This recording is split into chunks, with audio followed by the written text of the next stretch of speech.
السلام عليكم ورحمة الله وبركاته. انت عامل ايه؟ انا كويس، وانت ان شاء الله كان كويس. عارف ان انا ليا 70 سنة ما بصورش حاجة على القناة دي ورميها في الزبالة، بس لان انا بستنى كتير لحد ما الغرفة دي تبقى مهيئة ان انا اصور فيها، وكان عندي امتحانات وكده. يعني المهم، الفيديو ده فيديو تمرد. فيديو ايه؟ فيديو تمرد. عارف ان انت بقالك كتير ما سمعتش عن السلسلة دي، بس انا النهارده قررت ان انا اصور فيديو تمرد. تمرد عن ايه يا عبد الرحمن؟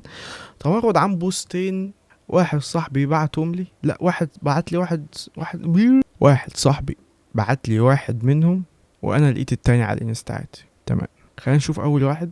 المفروض ان دي واحدة بعته انواع الجهاز بتاعها اللي هتتجوز بيه، وده اللي كاتبه البوست ده او الرد ده رد واحده بتعمل رياكشن على الحاجات اللي هي جايباها. تمام، وعايزك بقى تسمع وتركز كده. بتقول بس انواعهم مش حلوه، زائد في حاجات كتير ناقصه.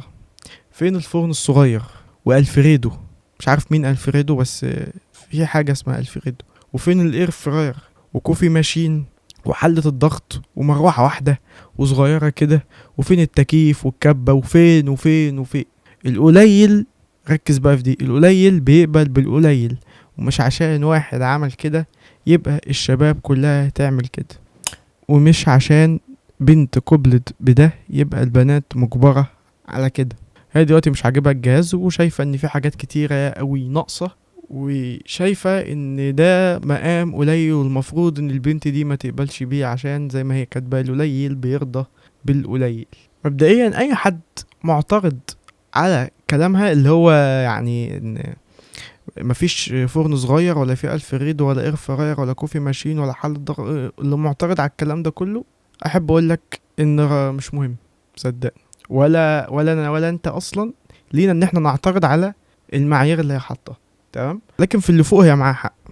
انا اعتراضي على حاجه واحده بس، فكره القليل بيقبل بالقليل، ومش عشان واحد عمل كده يبقى.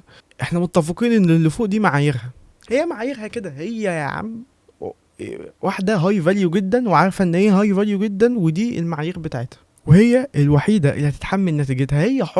هي حره ملناش دعوه. هي بمشاركتها للمعايير دي على الملأ بالاسلوب اللي كله تحقير لمجهودات الراجل ده، هتأثر على كل بنت شافت البوست ده لأن الأستاذة اللي كتبت البوست عممت الحالة بتاعتها، بمعنى انها دلوقتي هتخلي ان كل بنت المفروض تتوافق مع المعايير اللي هي حطتها، بمستواها الاجتماعي، بحالتها المادية، بمظهرها، بي بكل حاجة. المفروض تبقى كوستوم لكل شخص على حدة. يعني المفروض الحاجات دي ما بتتعممش، هي وكل واحد بتبقى مظبوطة عليه، مختلف عن التاني. يعني تخيل كل بني آدم، مش كل فئة، مش كل مجموعة، مش كل دولة، لا، كل بني آدم مختلف عن التاني في القصة دي. هي خلتها حالة عامة، والمفروض ان الحد الادنى هو اللي بيتضمن الحاجات اللي هي كتبتها فوق دي، بل انه كمان تحت الحد الادنى، يعني كمان الحاجات دي لا تصلح اصلا. ونازله كاتبه بتقول القليل هو اللي بيقبل بالقليل، ومش عشان واحد عمل كده يبقى كل الشباب يعملوا كده. الفكر ده مش مقياس، والشباب على فكره كل واحد يجيب اللي هو عايزه، وكل واحد يعمل اللي يتماشى معاه ويتماشى مع اللي هيتقدم لها. وبعدين ايه هو المعيار اصلا؟ يعني ايه هو المعيار اللي انت اخترتي على اساسه ان المفروض دلوقتي هي البنت اللي انت بتكلميها دي ما تقبلش بالحاجات دي؟ ايه هو المعيار؟ تمام، فرضا ان انت قلتي لي على معيار اللي هو الحاجات دي دلوقتي مثلا يعني إيه مقامها قليل، مش كفايه، ايا كان عملتيه بالنسبه لايه؟ يعني ايه هو الحد اللي قلتي على اساسه ان الحاجات دي اقل منها، فالحاجات دي قليله ما ينفعش تقبلي بيها؟ انا شايف ان المعيار اللي هي خدته نفسها. يعني هي دلوقتي استخدمت حالتها الكوستوم دي، او السبيشال دي، او حالتها الفريده، فبالتالي هي عملت مقارنه ما بين الحاجتين دول، وطلعت البت اللي كاتبه هي اللي خسرانه، فقالت لها لا، القليل بيقبل بالقليل. فدي برضو حاجه مش منطقيه. ليه؟ لان مين اصلا عنده سلطه انه يحط المعايير دي؟ يعني انت على اي اساس قررتي ان هو ده الحد الادنى، وان هي دلوقتي المفروض ما تقبلش بده؟ على اي اساس اعتبرتي نفسك المعيار؟ محدش عنده السلطه دي. انا شايف انه في حاجه زي دي المفروض الواحد يرجع للدين. يعني انا عن نفسي، لما تحب اخد المعيار لحاجه زي دي، ولازم يكون في معيار والا كل حاجه هتبقى نسبيه. المعيار في حاجه زي دي بيكون الدين هو انسب معيار. والدين قال ايه؟ الدين قال بكل بساطه المعايير بالنسبه للست هتبقى عامله ازاي وبالنسبه للراجل هتبقى عامله ازاي. فمثلا في حديث اهو لسه جايبه دلوقتي بيقول لك على المعايير بالنسبه للست تختار على اي اساس. يقول لك اذا جاءكم من ترضون دينه وخلقه فانكحوه الا تفعلوا تكن فتنه في الارض وفساد كبير. من ترضون دينه وخلقه، هو ده المعيار. تمام. نيجي بالنسبه للست، لا بالنسبه للراجل معلش، تنكح المرأة لأربع: لمالها ولحسبها ولجمالها ولدينها فاظفر بذات الدين تربت يداك. فايه لمالها ولحسبها ولجمالها ولدينها فاظفر بذات الدين. يعني مش عارف شوف شرح الحديث، المهم ان هو بيشدد على ايه ذات الدين يعني. بس وهي دي المعايير as simple as you see، سهلة جدا يعني. واظن اصلا ان اي معيار يتضمن ان انت لازم تجيب الفريدو ده معيار لا يصلح للكل، مش كل الناس عندها المقدره ان هي تجيب الفريدو فالمفروض ان هو ده المعيار الموحد للكل. وحتى لو انت ملكة جمال العالم واخده جايزة نوبل في الكيمياء وهاي فاليو جدا جدا يعني، وجوزك هو كمان ابن رئيس الجمهورية واخد نوبل هو كمان في الاقتصاد، فاحش الثراء، فمش كل الناس كده. ومش المفروض كل راجل تتحول مهمته ان هو يتوافق مع المعايير اللي انت حطاها، لان لا انت ولا جوزك اصلا عنده السلطة دي، ولا واحد فيكم مقياس للتاني ابدا. تمام. سيب البوست ده، تعال نروح للبوست التاني، ومش هنطول في البوست التاني لان هو ايه يعني ايه. اهو بوست لقيته على الانستا بيقول ايه: شكلي وانا ما بدخنش ولا بفيب ولا بكلم بنات ولا عاق مع اهلي ولا بنزل استريكات ولا بلبس بناطيل مقطعه وما بعملش قصات شعر غريبه. انت واخد بالك؟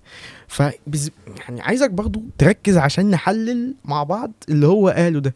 انا دلوقتي نعتبر ان واحد جاي من الفضاء وجيت قريت البوست ده: شكلي وانا ما بدخنش. تمام. نبص على شكله كده، واحد لابس نظاره واضح ان هو يعني حاسس ان هو مميز جدا، انت فاهم؟ وانا ما بدخنش ولا بفيب ولا بكلم بنات ولا عاق مع اهلي ولا بنزل استريكات ولا بلبس بناطيل ولا بعمل قصات شعر غريبه. التسلسل اللي هو حاطه ده يدل ان هو استثناء عالمي، استثناء ما حصلش، حاله فريده من نوعها. تمام. اكشلي بقى ده الواقع هو فعلا، وبالاختلاط مع الناس اللي في سني اللي بيقولوا صح. غالبيه الفئه دي دلوقتي، الفئه العمريه دي اللي ما استوفتش كل اللي هو كاتبه ده، بتستوفي مثلا 3 ولا 4. يعني طبعا لازم اتمرد بصوت عالي واكسر الدنيا لما اعرف ان ده الحالة العامة، ان اللي ما بيعملش الحاجات دي بقى هو الاستثناء. اللي انا بشوفه ده سم مجتمعي. ايه ده؟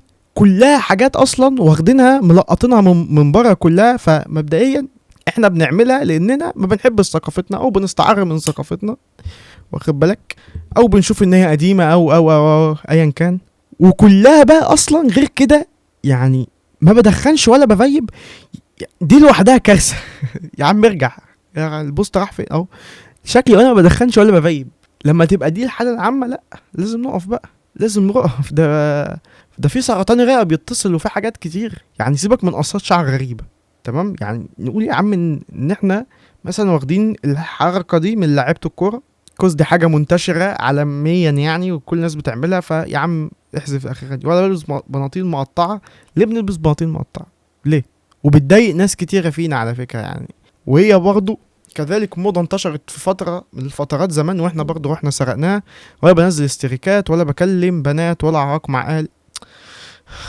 اللي يزعل بجد زي ما قلت ان دي الحاله العامه للاسف. يعني اما لقيتش واحد ما بيدخنش ولا بيفيب هتلاقيه بيكلم بنات، اما لقيتوش لا بيكلم بنات ولا بيدخن ولا بيفيب هتلاقيه بينزل استريكات. يا عم سيبك من هتلاقيه بيلبس بناطيل مقطعه، هتلاقيه قصات شعر غريبه، هتلاقيه استغفر الله، حاجه يعني غريبه جدا. ده كمان تاخد القلعن بقى، يعني تاخد القلعن. انا عايز اقول لك على حاجه: اللي مثلا اللي مش عارف يكلم بنات او مش عارف يدخن ولا مش عارف بتحس ان هو زعلان لان هو دلوقتي بقى من الاقليه، بقى منبوذ.